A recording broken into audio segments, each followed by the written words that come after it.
चलिए अब सीधे रुख करेंगे प्रधानमंत्री नरेंद्र मोदी का, जो परीक्षा पे चर्चा कर रहे हैं। परीक्षा पर चर्चा का ये 9वां संस्करण है और छात्रों को सफलता की टिप्स देते पीएम। सीधी तस्वीरें। मेरा पहला सवाल ये है कि पेरेंट्स भी हमारी चिंता करते हैं, टीचर्स भी हमें सपोर्ट करते हैं, लेकिन मेन इशू तब आ जाता है कि टीचर्स हमें पढ़ाई का एक अलग पैटर्न सजेस्ट करते हैं, पेरेंट्स एक अलग तरह से बोलते हैं कि ये पैटर्न से पढ़ो, और स्टूडेंट्स में तो अलग ट्रेंड ही चल रहा होता है। तो उस समय हम कंफ्यूज हो जाते हैं कि कौन सा पैटर्न सही है। देखिए, ये जीवन भर ऐसा रहता है। मैं प्रधानमंत्री बन गया ना, तो भी कोई बताता है ऐसे करो, कोई कहता है ऐसे करो। अब घर में खाने पर देखना, खाने पर बैठे होंगे सब भाई बहन, हर एक की खाने की पैटर्न अलग होगी। कोई सब्जी से शुरू करेगा, यस सर, कोई दाल से शुरू करेगा, यस सर, कोई रोटी सब्जी दाल सब इकट्ठा करके डालेगा। हर एक की पैटर्न अलग अलग है कि नहीं? Yes sir. आपकी अपनी क्या उनकी कॉपी करते हैं आप? No sir. आप अपनी पैटर्न से खाते तब मजा आता है ना। Yes sir. जैसे कुछ लोग होते हैं कि वो उनको लगता है मैं रात को ठीक से मैं पढ़ पाता हूँ, कुछ लोगों को लगता है सुबह 4 बजे उठ करके पढ़ूंगा। हर एक अपनी पैटर्न होती है। Yes sir. लेकिन कुछ लोगों की बेईमानी होती है, रात को मम्मी को कहता है नहीं कल से मैंने सुबह पढ़ना शुरू किया। सुबह मम्मी उठाने आती है तो कहते नहीं मुझे तो ये टालते रहते हैं। Yes sir. हैं? पहली बात है, आप अपनी जो पैटर्न है उस पर पूरा भरोसा करो, लेकिन जो पैटर्न के लिए सुझाव देते हैं उसको ध्यान से सुनो, समझने की कोशिश करो, और उसमें आपको लगता है यार मेरी पैटर्न तो है, लेकिन ये चीज मैं अगर जोड़ दूं तो अच्छा होगा। लेकिन किसी के कहने पर मत जोड़ो, अपने अनुभव से जोड़ो। अब जैसे परीक्षा पे चर्चा मैंने जब शुरू किया तब एक पैटर्न था, अब धीरे धीरे मैं उसमें इम्प्रूव करता जा रहा हूँ, बदलता जा रहा हूँ। इस बार मैंने अलग अलग राज्यों में भी किया, तो मैंने भी अपनी पैटर्न बदली, लेकिन मूल पैटर्न को छोड़ा नहीं। Yes sir. उनका नेचर भी बहुत अच्छा था, वो बहुत फ्रेंडली थे, वो हम सब बच्चों के साथ भी एकदम घुल मिल गए थे। प्रधानमंत्री जी ने हमें बताया कि हमें सभी का पैटर्न सुनना है, सभी में से कुछ कुछ गुण लेना है, हमें हमारा पैटर्न में ही फोकस करना है, सबका कुछ अच्छा अच्छा गुण हमें लेना है, और वही पैटर्न हमें धीरे धीरे आगे बढ़ाना है। नर्मदे यार सर। नर्मदे यार। सर मेरा नाम आयुष तिवारी है सर। तो मेरा प्रश्न यह है कि अक्सर कई बार हम स्कूल या टीचर की स्पीड से मैच नहीं कर पाते, और जो छूट जाता है हम उसे कवर करने के चक्कर में आगे के चैप्टर्स भी मिस करते जाते हैं और हम पीछे रह जाते हैं। तो इस सिचुएशन में हम कैसे अपने उसको मैनेज? तो आपकी टीचर के खिलाफ शिकायत है? No sir. लेकिन आपने बड़ी चतुराई से टीचर के खिलाफ अपनी कंप्लेन बता ली, तो मैं जवाब टीचर के लिए देता हूँ। Yes sir. टीचर का प्रयास रहना चाहिए कि स्टूडेंट की ये स्पीड है, एक कदम ज्यादा स्पीड मेरी रहेगी, ज्यादा नहीं। हमारा लक्ष्य ऐसा होना चाहिए जो पहुंच में हो लेकिन पकड़ में ना हो। Yes sir. Sir exam warrior में भी लिखा है मंत्र 26, goal should be with in reach but not easily achievable. वाह, सब याद रखते हैं आप लोग।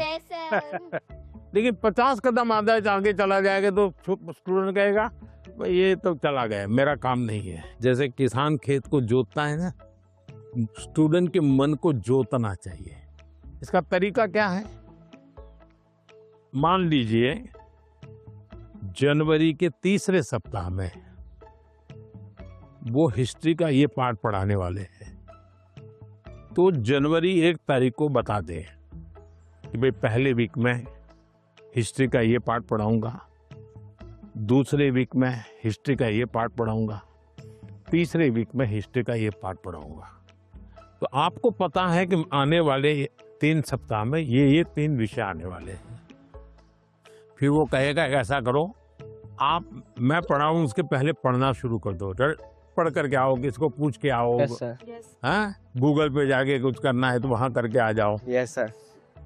और उसके बाद एक्चुअली जब पाठ पढ़ाएंगे तो क्या होगा सर? सर हमें क्यूरियोसिटी होगी, हमें ज्यादा समझ आएगा क्योंकि हमने पहले से पढ़ा होगा, फोकस भी और अच्छा रहेगा। मानसी, सर अगर कोई चैप्टर हमें बहुत ज्यादा इंटरेस्टिंग लगता है तो हमें उसको और समझने की और जानने की इच्छा होगी, जिससे हमें और अच्छे से रिवाइज हो जाएगा वो चैप्टर। बताइए, सिंपल सा काम है ना। Yes sir. फिर आपको टीचर की स्पीड का प्रॉब्लम आएगा? नहीं आएगा।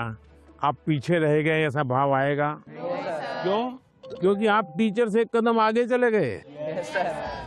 मन को जोतो, फिर मन को जोड़ो, और फिर आपको पढ़ाई के जो विषय रखने हैं रखो, तो आप स्टूडेंट को हमेशा सफल पाओगे। हर किसी को ये अवसर नहीं मिल पाता कि पीएम माननीय प्रधानमंत्री से स्वयं आमने सामने बैठकर उनसे सवाल पूछकर उनसे अपनी बातचीत शेयर कर पाए। उन्होंने बताया कि हम टीचर से 2 कदम पीछे होने की बजाय 2 कदम उनसे आगे रहें, तो हम उनसे पीछे रह ही नहीं सकते।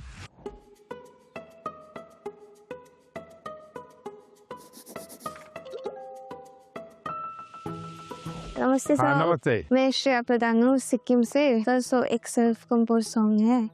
सो इसे 3 लैंग्वेजेस में लिखा हुआ है, अरे वाह, हिंदी, नेपाली और बंगाली में। सो ये देशभक्ति का वैसा वाला सॉन्ग है। इसका टाइटल मैंने रखा है हमारा भारत भूमि। तो आपको कविता लिखने का शौक है? Yes sir. सो कविता, सो मैं वो नेचर के बारे में लिखती हूँ ज्यादातर। अच्छा, नेचर के विषय में। भानु जयंती ने भी लिखा था 1-2 बार। Yes sir. चलिए सुनाइए। हमारा भारत भूमि है, ऋषियों का ये देश है। हमारा भारत भूमि है, ऋषियों का ये देश है। अनेकता में एकता, शांति का परिवेश है। अनेकता में एकता, शांति का परिवेश है। देवी देवता को प्रिय वासियों, मानवता मौला एक उठानियो। शाबाश, बहुत सुंदर, बहुत सुंदर।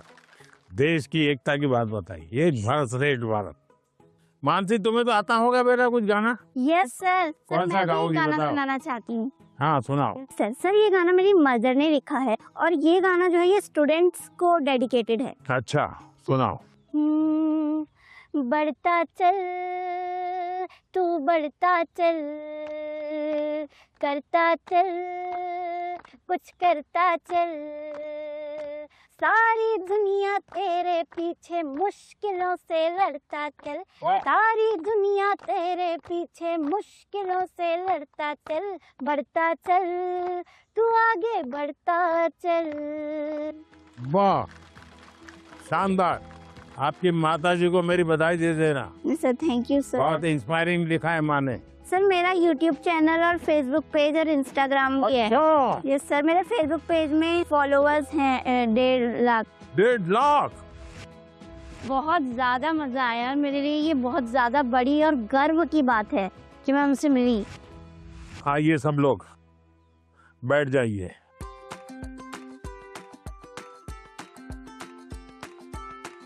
आज से मैंने आज आपको स्वागत आपका किया। ये असमी वो गमोशा कहते हैं।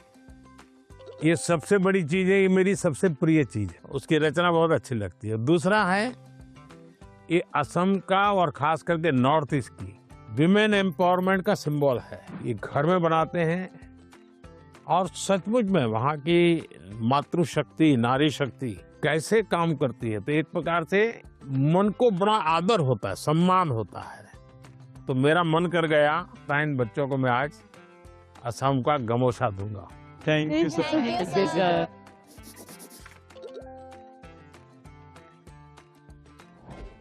मेरा नाम सबावत वेंकटेश है। हाँ, वेंकटेश गारू, बताइए। तो सर अभी मुझे है ना टेक्नोलॉजी और रोबोटिक्स में बहुत इंटरेस्ट है। तो आजकल कई बार आपने भी बोला था कि स्किल ज़्यादा ज़रूरी है, और बाहर भी लोग बोलते हैं मार्क्स ज़्यादा ज़रूरी है, स्किल ज़रूरी है, मार्क्स ज़्यादा ज़रूरी है। ऐसा ही सोच सोच के हमारे अंदर एक डर बैठ जाता है। तो आप बताइए कि स्किल ज़्यादा ज़रूरी है या फिर मार्क्स ज़्यादा ज़रूरी है? ये जो मन में रहता है ना कि इसका महत्व है कि उसका महत्व है, खाने का महत्व है कि सोने का महत्व है, पढ़ने का महत्व है कि खेलने का महत्व है, उसका एक कॉमन जवाब होता है, हर चीज में संतुलन होना चाहिए, बैलेंस होना चाहिए। एक तरफ झुकोगे तो गिरोगे कि नहीं गिरोगे? Yes sir. और सही बैलेंस करके रहोगे तो गिरोगे क्या कभी? तो ये सिंपल सी बात है। अब दूसरी बात है, स्किल में भी दो प्रकार के स्किल है। एक है लाइफ स्किल, दूसरा है प्रोफेशनल स्किल। उसमें भी कोई मुझे पूछेगा कि साहब लाइफ स्किल में ध्यान देना चाहिए कि प्रोफेशनल, मैं कहूंगा दोनों में देना चाहिए। अब मुझे बताइए, बिना अध्ययन किए, बिना ऑब्जर्वेशन किए, बिना ज्ञान प्रयुक्त किए कोई भी स्किल आ सकता है क्या? तो स्किल की शुरुआत तो ज्ञान से ही होती है। Yes sir. तो उसका महत्व कम नहीं है। मान लीजिए हम बहुत बढ़िया पढ़ लिए हैं, लेकिन एक बार अचानक माँ बाप को बाहर जाना हुआ। अब हमें भूखे मर रहे हैं, किचन में सब पड़ा है, लेकिन पता ही नहीं कैसे करूं, क्या करूं, कि डब्बे में क्या है, कैसे निकालूं। क्यों? हमने कभी ध्यान ही नहीं दिया। इसलिए लाइफ स्किल जीवन की रोजमर्रा की जिंदगी है, इसमें हमारी लाइफ स्किल अच्छे से अच्छी कैसे हो। मेरा सुबह उठने का समय क्या है, सोने का समय क्या है, मैं व्यायाम करता हूं तो मेरी उम्र के हिसाब से मैं व्यायाम करता हूं, मुझे नया व्यायाम में सीखता हूं कि नहीं सीखता हूं। मैं किसी को मिलने जाता हूं तो मुझे बातचीत करना कॉन्फिडेंस से आता है कि नहीं आता है। मुझे रेलवे स्टेशन पे गया और मुझे मालूम ही नहीं है भाई टिकट कहाँ से लेना, तो मैं 10 लोगों को पूछता हूँ भाई टिकट कहाँ से लेता हूँ। तो लाइफ स्किल जो है वो हमने आत्मसात करनी ही करनी चाहिए। अब दूसरा विषय प्रोफेशनल स्किल। आप मानो डॉक्टर बनने वाले हैं, तो डॉक्टरी की स्किल आपकी एकदम से अपडेट होनी चाहिए। ऐसा नहीं कि मैं नंबर 1 हो गया था यूनिवर्सिटी में और इसलिए मैं ऑपरेशन करूं या न करूं चल जाएगा, ऐसा नहीं है। आपको अगर हार्ट स्पेशलिस्ट बनना है तो किताबें आपको हार्ट स्पेशलिस्ट बनने में मदद कर सकती है, हार्ट स्पेशलिस्ट नहीं बना सकती। हार्ट स्पेशलिस्ट तो आप तब बनेंगे जब एक्चुअली आप पेशेंट के साथ, उसके हर स्टेजेस के साथ जुड़ करके अपना स्किल डेवलप करोगे। अगर आपको वकील बनना है, आपको कॉन्स्टिट्यूशन की सारी धाराएं पता है, इस धारा में इतनी सजा होती है, इस धारा से ऐसे बेल मिलता है, सब मालूम है। लेकिन अगर आपको अदालत में जाकर के एक वकील के रूप में तैयार होना है तो किसी वकील का जूनियर बनना पड़ता है, प्रोफेशनल स्किल सीखनी पड़ती है, उसमें से आपको आगे आना होता है। और इसलिए लाइफ स्किल, उसमें कोई कॉम्प्रोमाइज नहीं है, 100% वो तो अचीव करना ही चाहिए। प्रोफेशनल स्किल, जिस प्रोफेशन में इंटरेस्ट है इसमें लगातार नया करते जाना। अब उसमें भी पहले हार्ट के पेशेंट को इतनी टेक्नोलॉजी नहीं थी, आज टेक्नोलॉजी आ गई, तो आपकी उम्र भले 40 साल हो गई होगी, लेकिन आपको टेक्नोलॉजी पढ़नी पड़ेगी। तो शिक्षा और स्किल एक दूसरे के जुड़वा भाई बहन है, वो दो अलग नहीं है, लेकिन स्किल जीवन में बहुत अनिवार्य है। मैं एक बहुत गरीब फैमिली से बिलोंग करता हूँ। फैमिली भी प्राउड फील कर रही है कि मेरा बेटा गया है। वो एक्साइटमेंट बढ़ गई थी उनसे बात करने के लिए, तो हमें ऐसा चांस मिला कि हम बात कर सकते हैं उनसे। जैन सर। सर मेरा नाम मेमोता के शाम है, मैं सैनिक स्कूल इम्फाल मणिपुर से आई हूँ। सर आप बचपन से मेरी एक बहुत बड़ी इंस्पिरेशन रही है और मेरा जन्मदिन भी आपके साथ ही आता है। अच्छा, मुझे अभी एक नेता ने फोन किया था मेरे जन्मदिन पर, है 17 सितंबर को, तो उसने मुझे कहा कि आपके 75 हो गए, बोले अभी 25 बाकी है। मैंने कहा तो मैं जो बीता है उसको गिनता नहीं हूँ, जो बचा है उसको गिनता हूँ। और इसलिए जीवन में मैं आपको भी कहता हूँ, बीता है उसकी गिनती में समय बर्बाद मत कीजिए, जो बचा है उसको जीने के लिए सोचिए।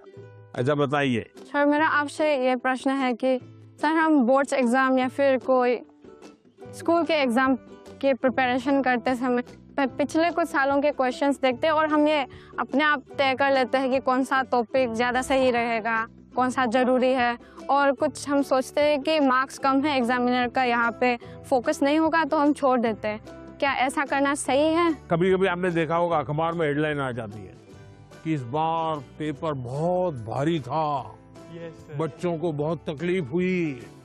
ये क्यों होता है? सिलेबस के बाहर का होता है क्या? No sir. लेकिन आपको भारी क्यों लगता है? क्योंकि आपने वो 10 साल की पैटर्न के जो 3, 4, 5 साल एक एक विषय के सवाल है उसी पर ध्यान केंद्रित किया। पहले आता था श्योर सजेशंस, फिर आने लगा इम्पोर्टेंट क्वेश्चंस, फिर आने लगा 10 साल के पेपर आप कर लीजिए, वही पैटर्न चलेगा। ये बीमारी जब मैं पढ़ता था तब भी थी, और ये बीमारी फैलाने का काम कुछ टीचर भी करते हैं। टीचरों को क्या लगता है कि मेरे स्कूल का नंबर अच्छा हो, मेरे क्लास का नंबर अच्छा हो, इसलिए वो क्या करते हैं, जिससे नंबर मिले वही पढ़ाते हैं। अच्छे टीचर आपने देखा होगा सर्वांगीण विकास के लिए पूरा सिलेबस पढ़वाते हैं, पूरे सिलेबस पर मेहनत करवाते हैं, उस सिलेबस का आपकी जिंदगी में क्या उपयोग है वो समझाते हैं। अब आप देखिए कोई खिलाड़ी है, अगर मान लीजिए उसको बॉलिंग करनी है, तो क्या वो अपने कंधे के मसल से मजबूत करता रहेगा तो अच्छा बॉलर बनेगा क्या? उसको और क्या क्या करना पड़ेगा? एक्सरसाइज करनी पड़ेगी, योगा करना पड़ेगा, एक्सरसाइज करनी पड़ेगी, पूरे शरीर को मजबूत करना पड़ेगा, उसको मन को भी मजबूत करना पड़ेगा। Yes sir. उसको अपना खाने की पद्धति को भी उसके अनुकूल बनाना पड़ेगा। Yes sir. उसको नींद भी उस प्रकार से लेनी पड़ेगी।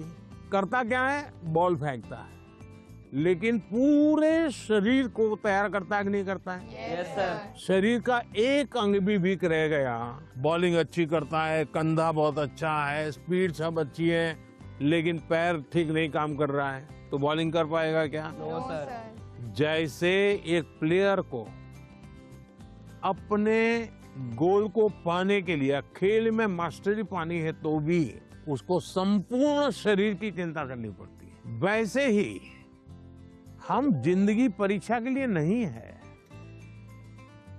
हमारे जीवन को बनाने के लिए शिक्षा एक माध्यम है, और हम शिक्षा सही करते हैं गलत करते हैं तो बार बार हम अपने एग्जाम करते हैं।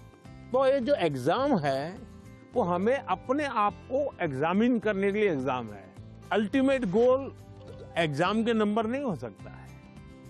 अल्टीमेट गोल संपूर्ण जीवन के विकास का होना चाहिए, और इसलिए ये जो पैटर्न हम 10 क्वेश्चन कर लें, ये कर लें, हमने अपने आप को सीमित नहीं करना चाहिए। इसका मतलब ये नहीं कि ये भी नहीं करना, ये भी करना चाहिए, लेकिन उसको अगर 10% देते हैं तो 90% और करना चाहिए। तो मेरा तो सभी विद्यार्थियों से आग्रह है कि आप जिंदगी सबसे ज्यादा उत्तम बने, जीवन अपना श्रेष्ठ बने, अपना पूरा जीवन शानदार रहे, उसके लिए जीवन को तैयार करना है, और शिक्षा एक माध्यम है, उस माध्यम के रूप में उसको करना चाहिए। ठीक है? Yes sir. सर मैं आपसे ये क्वेश्चन पूछना चाहती हूँ कि जिस सब्जेक्ट में मुझे ज़्यादा मेहनत उसका फोकस ना करके प्री बोर्ड में कैसे बेहतर परफॉर्म करने के लिए उसका भी प्रेशर होता है, हम कैसे अपनी पढ़ाई में संतुलन बनाएं? ये सबके लिए चिंता का विषय है। पहले क्वार्टर में कुछ विषयों में अच्छा करते हैं, दूसरे क्वार्टर में कुछ विषयों में अच्छा करते हैं, और फिर हमको लगता है कि अब क्या करूं, मैं ये करूं कि वो करूं। हमें भीतर के विद्यार्थी को हमेशा चैतन्य युक्त रखना चाहिए। शिक्षा ये मजबूरी नहीं होनी चाहिए, शिक्षा ये बोझ नहीं होना चाहिए, हमारा टोटल इन्वॉल्वमेंट चाहिए, टोटल इन्वॉल्वमेंट। अगर टोटल इन्वॉल्वमेंट नहीं है तो फिर आधी अधूरी शिक्षा वो जीवन को कहीं सफल नहीं बनाने देती।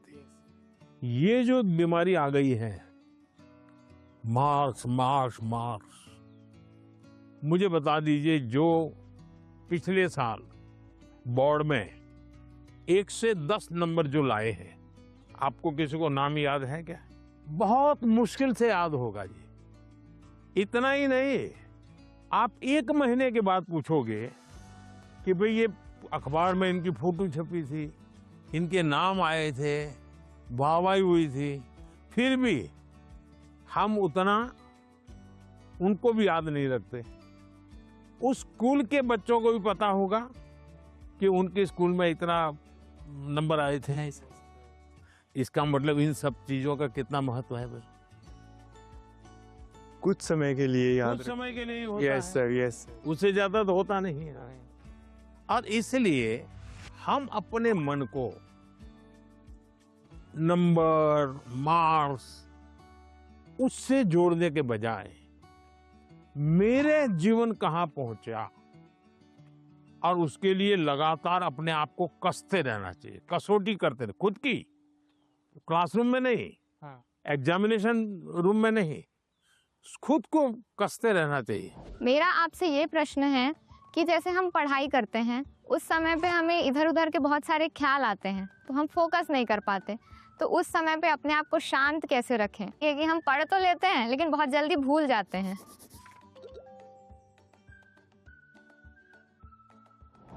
अब जैसे आज यहाँ आप आए हैं, आज से 25 साल के बाद कोई आपको आज के इस कार्यक्रम के विषय में को पूछेगा तो क्या होगा? भूल जाएंगे कि याद रहेगा? याद रखिए सर, ये बहुत यादगार रहेगा। सर ये बहुत स्पेशल मोमेंट है जो हम आपसे मिल रहे हैं। नहीं, स्पेशल ऐसा नहीं है, आप स्वयं इन्वॉल्व है कि भाई हम घर से जब निकले होंगे ना तब दिमाग में दिल्ली, पीएम के घर, यानी घर में भी फोन कॉल भी किया होगा तो ये नहीं क्या होगा ठंड कितनी है ना, अब अरे कल जा रहा हूँ, सुबह जाना है। इसका मतलब आप पूरी तरह इसमें इन्वॉल्व है कि नहीं है? Yes sir.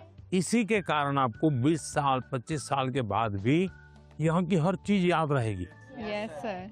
दूसरा, याद तब रहता है जब आप मौका देख करके दोस्तों से शेयर करते हो।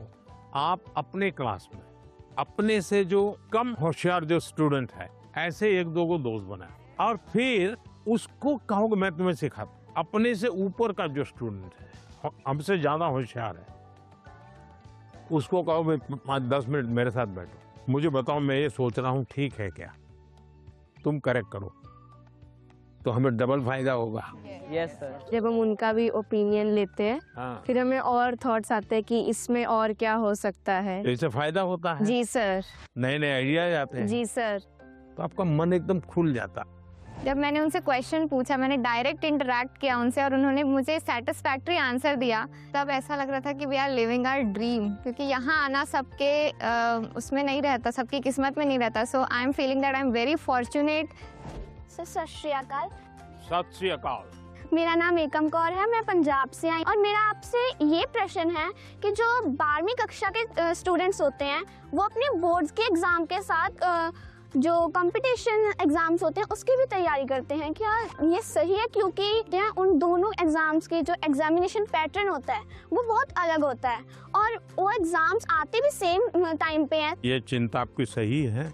एक ही समय में दो मान लीजिए क्रिकेट का खेल खेल रहा है, उसी समय उसको फुटबॉल का भी मैच में जाना है तो उसको लगता है कि मैं क्रिकेट के लिए मेहनत करूं कि फुटबॉल के लिए। Yes sir. मेरा आग्रह रहेगा तो आपको पहली प्रायोरिटी 12th को देनी पड़ेगी। लेकिन अगर हमने एक विद्यार्थी के रूप में जो मेरे उम्र से मेरे क्लास से जुड़े हुए सिलेबस को आत्मसात किया है तो कॉम्पिटिटिव एग्जाम उसके लिए अलग मेहनत नहीं करनी पड़ेगी। Yes sir.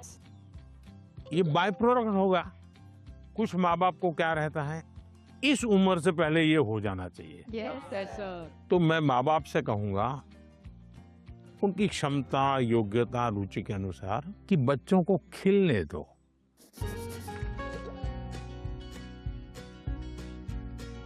सर मेरा एक आपसे क्वेश्चन था। हाँ। मुझे सर गेमिंग में बहुत इंटरेस्ट है। हाँ। लेकिन मेरी सोसाइटी बोलती है कि सब गेमिंग वगैरह छोड़ो और पढ़ाई में ध्यान दो, लेकिन मुझे ऐसा लगता है कि मेरा फ्यूचर गेमिंग में करूँ। जो मुझे कैसे पता चलेगा सर कि मैं सही रास्ते से जा रहा हूँ या गलत? माँ बाप का नेचर कैसा होता है, पहले डांटते रहते मत करो मत करो मत। Yes sir. लेकिन फिर भी आप चुपचाप करते रहते और मान लीजिए आपने मेडल ले लिया तो क्या करेंगे? खुश हो जाएंगे। वो पूरे मोहल्ले में जाएंगे, देखिए मेरे बेटे ने किया, मेरे बेटे ने किया, मेरे बेटे ने किया। तो आपका सक्सेस उनका सम्मान बन जाता है। Yes sir. फिर वो आपके साथ जुड़ जाते हैं। Yes sir. भारत के अंदर इतनी कथा कहानियां, आप कभी सोचे हैं कि पंचतंत्र पर मैं गेम बनाऊं, मैं गेम क्रिएटर बनूं? और जैसा मानसी का अपना एक पेज है, आप भी अपना एक सोशल मीडिया प्रोफाइल बनाइए और आप 1 या 2 गेम खुद तैयार कीजिए और इन गेम को आप में से लॉन्च कीजिए। तो आपके घर के लोगों को लगेगा, अरे देखो इतना छोटा है, 10,000 इसके फॉलोअर खेलते हैं, 20,000 खेलते हैं। तो घर के लोग फिर आइडिया देना शुरू करेंगे, देखो ये हनुमान जी वाली वो कथा है ना, तुम उस पर गेम बनाओ, देखो कैसे हैं। फिर कहेंगे अभिमन्यु वाली वो घटना है, गेम बनाओ कैसे अभिमन्यु बाहर निकलेगा। तो आपको नए नए आइडियाज आएंगे। और इसलिए गेमिंग में आपकी रुचि है, अच्छी चीज है, आप कभी भी संकोच मत कीजिए। लेकिन टाइम पास और डेटा सस्ता है भारत में, टेक्नोलॉजी बहुत महंगी नहीं है, तो बस लगे रहो। ऐसे ही मस्ती के लिए खेलना ऐसा नहीं। जो जुआ चलता है ना, या वो हमें देश में होने नहीं देना है।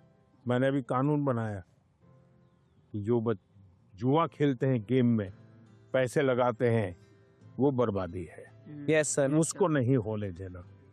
लेकिन गेमिंग एक स्किल है और उसमें स्पीड भी होती है, बहुत स्पीड होती है।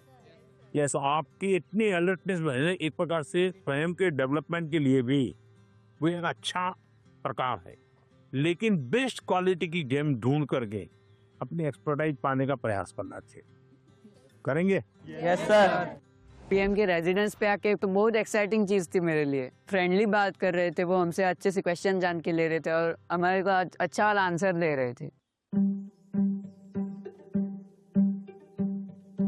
नमस्ते सर। सर, हमें ना पहले एग्जाम से स्ट्रेस होता था, बहुत चिंता होती थी, और ये बुक पढ़ के हमने हमारी चिंता को भगा दिया है। इसी के लिए हमने सबने कोट लिखे हैं। I used to be scared of exam, but now it is my friend Maitri in Gujarati. मतलब पहले जो था ना, हमें बाकी को देखने में डर लगता था कि भाई वो कैसे पढ़ रहा है, वो कैसे पढ़ रहा है। लेकिन एग्जाम वॉरियर पढ़ने के बाद याद आया कि मेरा टेक्निक जो है वो सबसे डिफरेंट है और मेरा टेक्निक मुझ में ही काम करेगा। Sir, I used to be scared of discipline but not, I don't have any fear. Sir, मैंने लिखा है I used to be scared of time management but it is my friend now. Sir, मैं बचपन से मतलब मुझे हमेशा घर वाले, स्कूल वाले, दोस्त, मतलब मैंने हमेशा टाइम मैनेजमेंट में ही स्ट्रगल किया है। मुझे हर कोई बोलता है हर काम जल्दी कर, तो टैलेंटेड है, तुझे आइडियाज आते हैं, बट तो टाइम पे नहीं करती है, वही तेरा सबसे बड़ा प्रॉब्लम है। तो सब मैंने एग्जाम वेरियर से सीखा है। मैं रोज सुबह जल्दी उठूंगी। मैं एक सिंपल और रास्ता बताता हूँ। रात को आप जब सो जाए ना, उसके पहले डायरी में लिखो कि कल मुझे जो बिल्कुल करने ही करने ऐसे कौन से काम, और दूसरा फिर आज जो लिखा है तो दूसरे दिन टैली करो, हुआ कि नहीं हुआ, और टिक मार करो। कल मैंने लिखा था कि मैं आज 5 काम करूं, लेकिन 3 ही किया, तो टिक मार करो, 2 रह गए। फिर सोचो 2 कौन रह गए। मैंने दोस्तों के साथ फोन पे ज्यादा बात कर ली। एक टीवी सीरियल था तो मैं 30 मिनट उसमें लगा दिया। तो आपको खुद को लगेगा हाँ ये मैं समय बचा सकता। कभी कभी क्या होता है, हमें पता ही नहीं होता है कि हम समय कैसे बर्बाद करते हैं। जीवन में अगर टाइम मैनेजमेंट सीख ली और समय का प्रोडक्टिव यूज सीख लिया, तो आप देखिए आप कभी भी प्रेशर नहीं लगेगा, थकान नहीं लगेगी। अब जैसे मैं हूँ, इतने सारे काम होते हैं, लेकिन मुझे टेंशन नहीं है, क्योंकि मुझे बहुत पहले से ही एक प्रकार से समय का सही उपयोग करने की आदत बन गई। I used to think the Max is the ghost, but now I am the ghost. मेरे बचपन पे मैक्स को देखकर इतना डरा कि वो जैसे भूत, पर अब मैं इतना नजदीक आ गया हूँ कि अब मैक्स को छोड़कर नहीं रह पाता। अच्छा, इतना बड़ा चेंज आया। आपने वैदिक मैथमेटिक्स देखा है? नहीं। ऑनलाइन वैदिक मैथमेटिक्स के क्लास चलते हैं, क्योंकि वो जादू के खेल की तरह, अगर थोड़ा उसमें रुचि लेंगे तो आपको बहुत मजा आएगा और अपने दोस्तों को भी मैथ्स के उस प्रकार के गेम दिखा सकते हो, तो आपकी रुचि और बढ़ जाएगी। Yes, sir. I used to be scared of exams, but it is my friend now. Exam जब डेट शीट आए तो बहुत डर लगता था कि अब एग्ज़ाम में क्या होगा। ये फिर ये एग्ज़ाम वॉरियर बुक का आपकी इसका पहला मंत्र ये है कि परीक्षा को हमें उत्साह या उमंग की तरह लेना चाहिए, उत्सव की तरह लेना चाहिए। आपकी पढ़ के उससे मेरे को काफ़ी मोटिवेशन मिला। कभी कभी आपको जो समस्याएं आती है ना, वो घर में से ही आती है, तो जो चीज इसमें से आपको काम आई है वो चीजें उनके काम भी आएगी।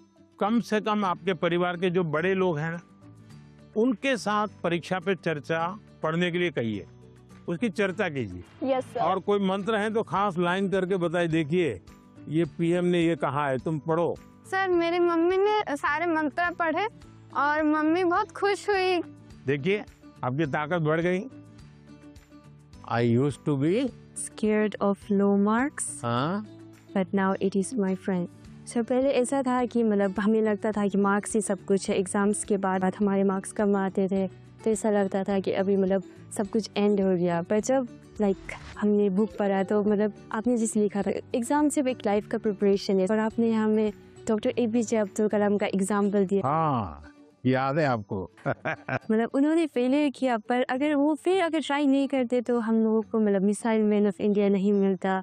तो उसके बाद मुझे सीख मिला कि एग्ज़ाम के मार्क्स कुछ नहीं है, मतलब अगर हम लोग फिर ट्राई करेंगे तो और अच्छा और बेहतर कर सकें। अच्छा, अभी तुम्हारा टेंशन कम हो गया, तब कोई नई चीज सीखने का मन करता है? Yes sir. गाना सीखूं, बजाना सीखूं, ऐसा कुछ नया विचार आता है? पेंटिंग सीखूं? Yes sir. ऐसा समय मिला तो कर रही हो? हाँ सर, अब मतलब पोएम लिखता पोएम लिखता है? अच्छा, स्टार्ट करेगा। हाँ।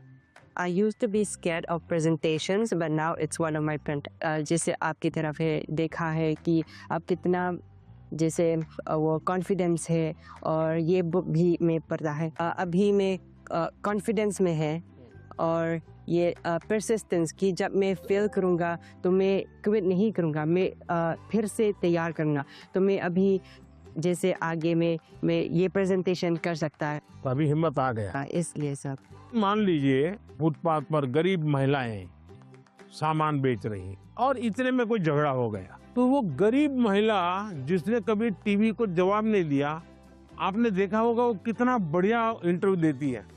कैसे हुआ, क्या हुआ, कैसे हुआ, कारण क्या है? जो चीज उसने अपने अनुभव में आंखों के सामने देखा, लाग लपेट नहीं, झूठ बोलना नहीं है, तो एकदम से सरलता से वो बता देती है। ये कॉन्फिडेंस कहाँ से आया? सच्चाई के कारण आया। आपका भी कॉन्फिडेंस कैसे आया? उस सच्चाई से आया कि जो मैं कर रहा हूँ, मैंने जो किया है, मैं जो कह रहा हूँ, मैं सही कर रहा हूँ। मैं डरती थी कि पेपर देते टाइम मैं घबरा ना जाऊं, स्पेशली लिटरेचर में देखती थी ना लेंदी, उसी में घबरा जाती थी बुक पढ़ने के बाद। अब मुझे लगा नाउ आई कैन, अब मैं नहीं घबराऊंगी, अब मुझे प्रैक्टिस करना है, लिख लिख के और प्रैक्टिस करूंगी ताकि मैं घबराऊं ना इतना लेंदी पेपर, और मैं ज़्यादा स्पीड से और तेज़ी से लिखने की कोशिश करूंगी। मैं अपना हैंड राइटिंग सब कुछ इम्प्रूव करूंगी। वो एकदम कॉन्फिडेंस आ गया। अभी देखती हो बाद में तो गलती नहीं पकड़ में आती? बिल्कुल नहीं, क्योंकि मुझे पता चल गया ना कि मुझे क्या प्रॉब्लम है। मैं घबरा जाती थी एक्चुअली पेपर देख के, लेकिन अब नहीं। देखिए ये सही चीज पकड़ा है। सचमुच में हम वीक नहीं है, हम हड़बड़ी में सब गलती कर देते हैं। कुछ टेक्निक काम आती है। मान लीजिए ऐसा पेपर है ना, चुपचाप 30 सेकंड ऐसे ही बैठिए और एकदम गहरी सांस लीजिए। सांस ऐसे लीजिए एकदम सीना फूल जाए, इतना जितना भर सकते हैं भरिए, और फिर धीरे से उसके सांस को निकालिए। आपका मन एकदम से अलग हो जाएगा। फिर उसकी ओर देखिए तो आपको नई चीज हाथ लग जाएगी, सही चीज हाथ लग जाएगी। नहीं आता है इसलिए गलती होना अलग बात है, लेकिन आता है और गलती होगा ऐसा कभी नहीं होगा। नमस्कार सर, जय गुरु शंकर। मेरा नाम मृदुमलय बर्मन है। तो सर मेरा क्वेश्चन ये है कि छोटे घर, शोर और कामकाज के बीच मतलब पढ़ना अक्सर थोड़ा मुश्किल हो जाता है, और अगर माता पिता हमारे सपनों को उतना सपोर्ट नहीं करते, उतना गंभीरता से नहीं लेते, तो अब हम क्या कर सकते? देखिए मैं बताता हूँ, मैंने एक वीडियो देखा था सोशल मीडिया पे जो मेरे मन को छू गया था। एक पिताजी बैलगाड़ी में अपना जो रोजी रोटी कमाने के लिए कुछ सामान लेकर के जा रहे थे और उनका बच्चा उस बैलगाड़ी में सामान भरा पड़ा था, ऊपर कहीं सामान के ऊपर बैठा हुआ था, लेकिन क्या कर रहा था, वो अपनी किताब पढ़ रहा, यानी वो कंफर्ट की चिंता नहीं कर रहा। कुछ लोग होते हैं कि भाई नींद नहीं आती, क्यों नहीं आती, कमरा ऐसा है, अगर उसको 5 स्टार होटल में रखोगे ना तो भी नींद नहीं आएगी। तो ये जो सोच है कि सुविधा होगी तो क्षमता आएगी, ऐसा नहीं है। हमारे देश में बोर्ड की एग्जाम में जो नंबर लाते हो बच्चे कौन है, छोटे छोटे गांव के हैं। पहले क्या होता था, बड़े परिवार के, बड़ी स्कूल के बच्चे ही, अब ऐसा नहीं है, छोटे छोटे परिवार के थे। अब वहां तो कोई कंफर्ट नहीं है। देखिए अभी मैं ब्लाइंड क्रिकेट टीम से बच्चियों को मिला और वो जीत करके आई। जब मैंने उनको सुना तो अपने आंख में आंसू आ जाए, ऐसी बातें थी। घर नहीं है और ब्लाइंड है, खेलना सीख रहा, दिव्यांग होने के बावजूद भी वो यहाँ तक पहुंच गई। तो उसको कहाँ पैदा हुई, कहाँ रहती थी, उसमें मैटर नहीं करता था। तो हम कंफर्ट जोन ही जीवन बनाता है, ये भ्रम में नहीं रहना चाहिए। जीवन बनता है जिंदगी जीने के तरीके से। माननीय प्रधानमंत्री जी को देखा तो मुझे तो अपने आप पर विश्वास नहीं हो रहा कि वो आ रहे हैं, लीडर है इंडिया के, तो मुझे लगा कि वो बहुत सीरियस रहते होंगे। लेकिन जब उनसे बातें की ना, बातें करके अपने अपने लगे, उन्होंने जो एडवाइस दी थी उसको सुनकर ऐसा लगा कि हाँ मैं तो ये कर सकता हूँ, अब मैं वो फॉलो करूंगा और अपने जीवन में उसको उन एडवाइस को फॉलो करने की कोशिश करूंगा। वनकम सर। वेलकम सर, मेरा नाम निखिल है सर, मैं लैंड ऑफ टेम्पल्स तमिलनाडु से आया हूँ सर। तो एग्ज़ाम्स के वक्त कभी कभी हमारे घर में गेस्ट आते हैं सर, और वो हमारे प्रिपरेशन के बारे में पूछते हैं। कुछ चीज़ें हम अपने माइंड से निकाल के रख देते हैं, भूलना चाहते हैं, उसी के बारे में वो वापस पूछते हैं और हमें उसके बारे में याद दिला देते हैं सर। और इसके बारे में हमारे मम्मी पापा भी कुछ कर नहीं पाते सर। तो मैं आपसे ये पूछना चाहता हूँ, ऐसे सिचुएशंस को हम कैसे हैंडल कर सकते हैं सर? मैं एक चालाकी बताता हूँ, क्या करना चाहिए। जैसे आए ना, बोले अंकल जी आप बहुत सफल व्यक्ति हैं, मैंने सुना है, मुझे आप बताइए ना, बचपन में आप कैसे पढ़ते थे, क्या आपको कभी गुस्सा आता था, क्या आपको कभी टीचर मारते थे, क्या आप कैसे करते थे? वो पूछे उसके पहले आप पूछो, आप देखिए पूरा टेबल टर्न हो जाएगा। हाँ सर। जब वो आए मैं टोटली सरप्राइज था। जिन्हें अभी तक टीवी में देखा है उन्हें रियल लाइफ में सीधा देखने को मिल रहा है, और उन्होंने बहुत क्रिएटिव आंसर दिया, मैंने एक्सपेक्ट नहीं किया था। उन्होंने बोला कि सीधा टेबल पलट देने के लिए। हमें उनसे जाके पूछना चाहिए कि आपने कैसे किया लाइफ में, आपने इस स्टेज में इस पड़ाव को आपने कैसे पार किया। जुले सर, मेरा नाम पद्मा है, मैं लद्दाख से हूँ। तो मेरा ये प्रश्न है कि हमारे उम्र के बच्चे को बड़े सपने देखने चाहिए और उन्हें पूरा करने की शुरुआत कहाँ से करना चाहिए सर? सपने न देखना वो तो क्राइम है, सपने देखने ही चाहिए, लेकिन सपनों को गुनगुनाते रहना ये कभी काम नहीं आता है। और इसलिए जीवन में कर्म को प्राधान्य देना चाहिए। मैं जहां हूं वहां मुझे सफल होना है, तभी मैं आगे जाऊंगा। मैं देखता रहूं और मुझे अगर पैर पे चढ़ना ही है तो आम देखता रहूं तो आम नहीं पकड़ता। अब जैसे मान लीजिए हमारा मन कर गया कि मुझे एस्ट्रोनॉट होना है और मुझे चंद्रमा पे जाना है, तो फिर मुझे पढ़ना चाहिए कि पहले एस्ट्रोनॉट कौन हुए, उनकी बायोग्राफी क्या थी, ये स्पेस होता क्या है। धीरे धीरे उसमें रुचि हमारी बढ़ानी चाहिए। फिर टीवी पे कोई कार्यक्रम है तो उसको खास देखना चाहिए। तो आपको खाद पानी मिलता रहेगा, हैं, आपको फर्टिलाइजर जिसको कहे मिलता रहेगा, तो वो विचार आपका पनपेगा। औरों को बताने से फायदा नहीं होगा। कभी कभी हम बता देंगे, भाई मजाक उड़ाएंगे, ये तो एस्ट्रोनॉट बनने वाला है। तो हमारे मन के सपने पब्लिक नहीं करने चाहिए, लेकिन लीक करके रखने चाहिए। मैं बहुत नर्वस थी क्योंकि मेरा ये लाइफ का पहला एक्सपीरियंस था परीक्षा पे चर्चा पर। बट जैसे प्राइम मिनिस्टर मेरे सामने आते ही मेरा पूरा नर्वसनेस एक्साइटमेंट में बदल गया था।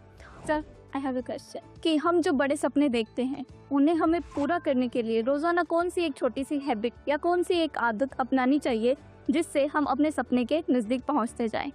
एक तो मुझे लगता है कि हमने बायोग्राफी पढ़नी चाहिए, बड़े जो भी सब है उसके विषय में। कभी कभी क्या होता है, हमारे सामने वो बड़े बने वही पता चलता है, लेकिन वो भी तो कभी छोटे थे। आज पीएम आपको मिला होगा, वो पीएम कभी तो छोटा होगा ना। तो हम जब बायोग्राफी पढ़ते हैं तो लगता है नहीं भाई ये बड़ा तो था, लेकिन पहले तो यहाँ था। फिर उसमें से आप को रिलेट करोगे, आप मैं भी ऐसा ही हूँ, ये तो मैं भी करता हूँ, वही करते हैं ऐसा नहीं है। फिर आपका विश्वास बढ़ेगा, हाँ यहाँ से शुरू कर सकते हैं, ये पहला कदम है। उन्होंने ऐसा किया था, ये दूसरा कदम है। उसने ऐसा किया था, ये तीसरा कदम है। तो आप अपने आप अपना रास्ता मजबूती से आगे बढ़ा सकते हैं। उनकी एडवाइस सुन के मुझे ऐसा लगा कि जो मेरा आइडियल है मैं उसके देखूं और उसकी मतलब पूरी जानकारी निकालूं और देखूं कि वो किस बैकग्राउंड से बिलोंग करते थे, उनके सामने क्या परेशानियां थी, उन्होंने क्या क्या फेस किया। तो उनको जान के मैं क्या एक छोटा सा स्टेप ले सकती हूँ और उस पर काम कर सकती हूँ, और वो जब पहला वाला स्टेप कंप्लीट हो जाए तब हम दूसरे स्टेप पे जा सकते हैं। सर, मुझे आपको एक कविता सुनानी है। कविता सुनानी है, सुनाओ। हम सबके अरमान है आप, भारत के अभिमान है आप, भारतवर्ष के केवट है आप, मानवता के सेवक है आप। मैं बड़ी दूर से आई हूँ, कुछ प्रश्नों को अपने साथ दिलाई हूँ। परीक्षा पे चर्चा की सौगात उठाए हैं, फिर हम सब ने ये मौका पाए हैं। आप ममता की परछाई है, वंचितों के हमराही है, देश को आगे रखते हैं, भारत माँ की जय कहते हैं। तो लो मैं भी ये कहती हूँ, मन की बात रखती हूँ, आप साधना पुरुष और योगी हो, भारत के सपनों के मोदी हो। यह कहकर मैंने वाणी को विराम दिया, वाह वाह यहीं से वाह, आपको प्रणाम किया। बढ़िया कविता बनाती हो। जब वो मेरे से मिले, जब मैं पोएम सुना रही थी और जब वो मेरे से बात कर रहे थे और जैसे जैसे पास आ रहे थे ऐसे लग रहा था अब मेरे को चक्कर आएंगे और अब मैं यही गिर जाऊंगी। ये अच्छा हुआ, आप लोगों ने सब अपनी अपनी बातें लिखी। धन्यवाद सर। आइए,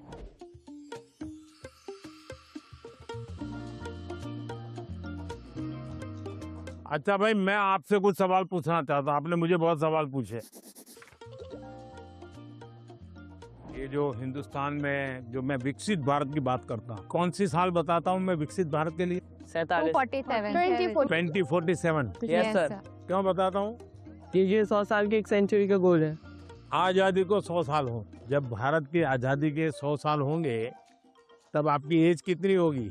39, 40, 39, 49। ये 39, 40, 35, 45 ये जो एज होगी वो कितनी महत्वपूर्ण उम्र होगी आपकी, कितनी सारी चीजें आपके सामने तैयार होगी।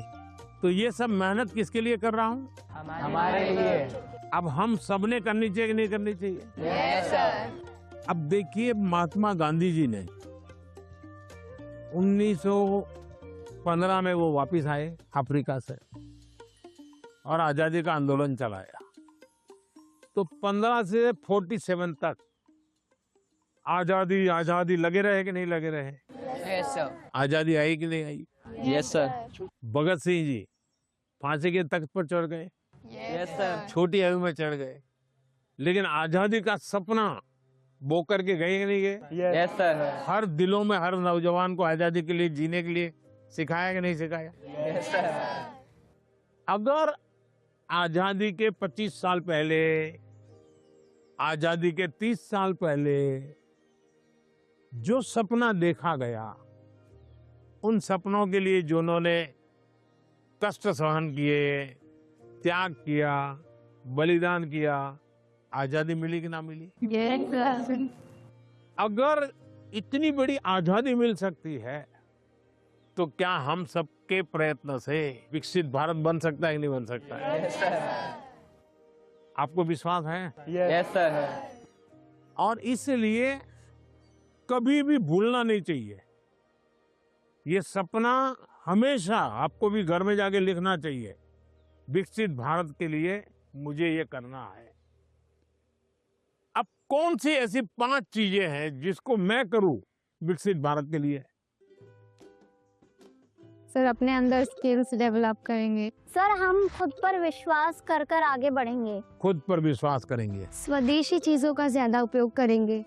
अब ये स्वदेशी करेंगे तो करेंगे कैसे? तो पहले हमें मन को तैयार करना पड़ेगा। Yes sir. स्वदेशी चीज तो बात की बात है। Yes sir. हम जो गुलामी की मानसिकता में जीते हैं, स्कूल में कोई दोस्त विदेशी जैकेट पहन के आया और कहेगा ये तो फलाने देश का है, तो हमारा ध्यान कैसा रहता है? अच्छा होता ही नहीं होता है। Yes sir. सर एक काम आप लोग करेंगे? Yes sir. सुबह ब्रश करने से लेकर के दूसरे दिन सुबह ब्रश करने तक हम जिन जिन चीजों का उपयोग करते हैं उसका लिस्ट बनाइए।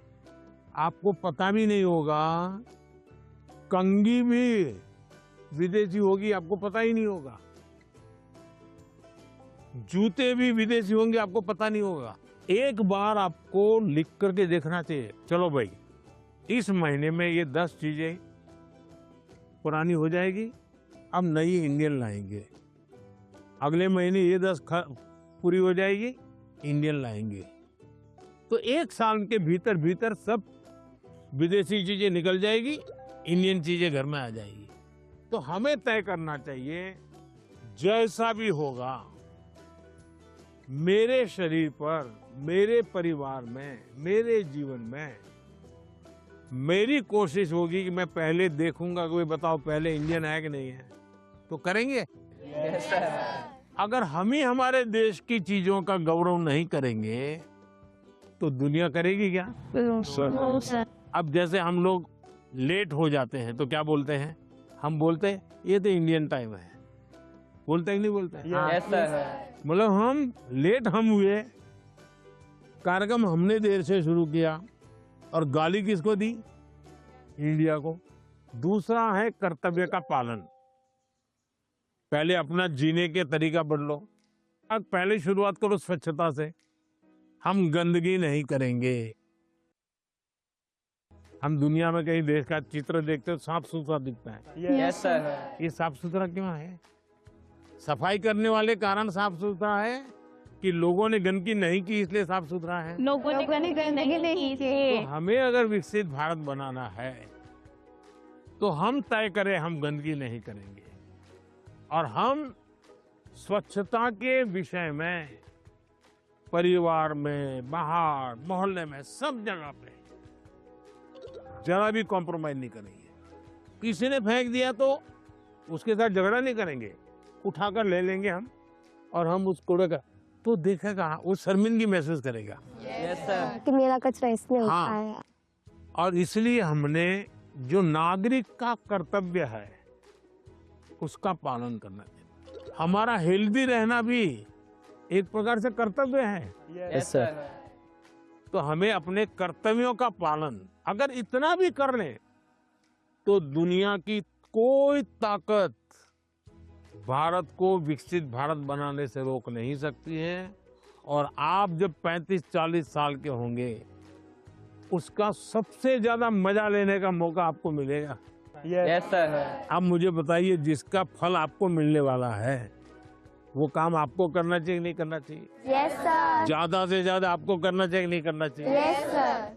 चलिए, और मैं एक सवाल पूछता हूँ। आप उस पीढ़ी में हैं, आपके पास इतना खुला आसमान है, इतना बड़ा कैनवास है, आपको ध्यान में आता है कि ऐसी कौन सी चीजें आज हम कर सकते हैं? आजकल सारा जमाना ही जैसे एआई का है, काफी चीजें एआई में होते हैं। देखिए, आप लोग भाग्यशाली हैं, आपको इतना टेक्नोलॉजी का अपॉर्चुनिटी मिला है जो मेरे जमाने में नहीं था। उसका सही उपयोग करना, ये विवेक बुद्धि हमको विकसित करनी होगी। एआई आपकी ताकत को बढ़ाने वाली होनी चाहिए। एआई का उपयोग कैसे करें? एक तो होता है कि मैं एआई को ये कहूं कि फलानी बायोग्राफी है, उसका मुझे मेन पॉइंट बता दो, तो एआई बता देगी 10 पॉइंट, और मुझे लगा मुझे बहुत ज्ञान हो गया, गाड़ी चल जाएगी, दोस्तों के साथ भी गप्पे मारने तो बड़े ठहाके से। आपने एआई का उपयोग किया, लेकिन इससे आपका लाभ हुआ क्या? नहीं हुआ। लेकिन अगर मैं एआई को पूछूं कि मेरी ये उम्र है, मेरी इन विषयों में रुचि है, आप मुझे बताइए कि कौन सी 10 अच्छी बायोग्राफी है जो मैं पढूं, तो एआई आपको ढूंढ करके 10 बायोग्राफी दिखाएगा। फिर बाजार में जाइए और उसमें से किताब खरीदिए, तो एआई आपको काम आई। Yes sir. आपका डेवलपमेंट हुआ। Yes sir. आपको लाभ हुआ। Yes sir. मेरा फेवरेट पार्ट था कि उन्होंने जो एआई को लेकर बोला कि एआई तुम यूज़ करो, एआई की एक हेल्प है, बट वो हमें आगे भी हमें यूज़ कर सकते हैं, बट वो सीधा हमें हमारा गोल है वहाँ तक नहीं पहुँचा सकता। मैं भी ऐसे यूज़ करती हूँ टेक्नोलॉजी से रिलेटेड ऐप बनाना ऐसे, तो मुझे अच्छा लगा कि उन्होंने बोला कि एआई का इस तरीके से यूज़ करो ताकि हम सबके लिए अच्छे से यूज़फुल होए। सर, मुझे बांसुरी सुनाना है आपको। मैं कर्नाटक शास्त्रीय संगीत अभ्यास कर रहा हूँ, बांसुरी। तो आज मैं एक संस्कृत का कॉम्पोजिशन बजा रहा हूँ। हाँ, सुनाओ।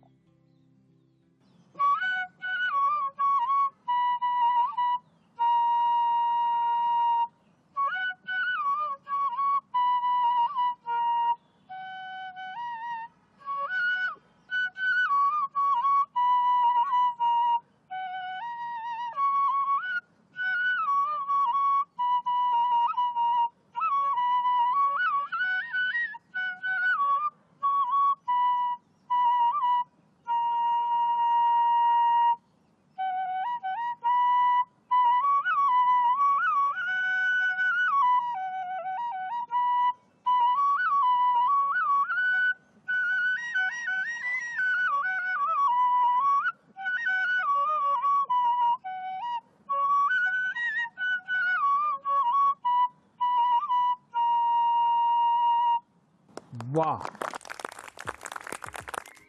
चलिए, बहुत बहुत धन्यवाद आप लोगों का। सर, मैंने ना एक आपका स्केच बनाया है। अच्छा। आप दिखा सकती हूँ प्लीज? कहाँ है?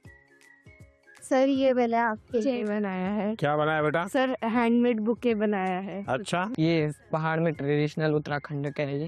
ये टोकरी है, जैसे बसंत पंचमी आती है हाँ। तो इसमें हम सुबह उठते हैं और फूल तोड़ते हैं, फिर लोगों के घर घर पे डालते हैं। त्रिपुरा का famous Tripura Sundari. It was made by base coconut shell. So, and this is tea from our... वाह, चाय वाले को चाय। Sorry, it's organic. Organic T. तो बहुत अच्छी कविता लिखते हो, लगातार लिखती रहो। Yes, sir. अच्छा, आसाम का गबोशा। हाँ, शाबाश। हाँ। चलिए, बहुत बहुत धन्यवाद सबका, बहुत शुभकामनाएं। Thank you sir. Bye sir. Bye.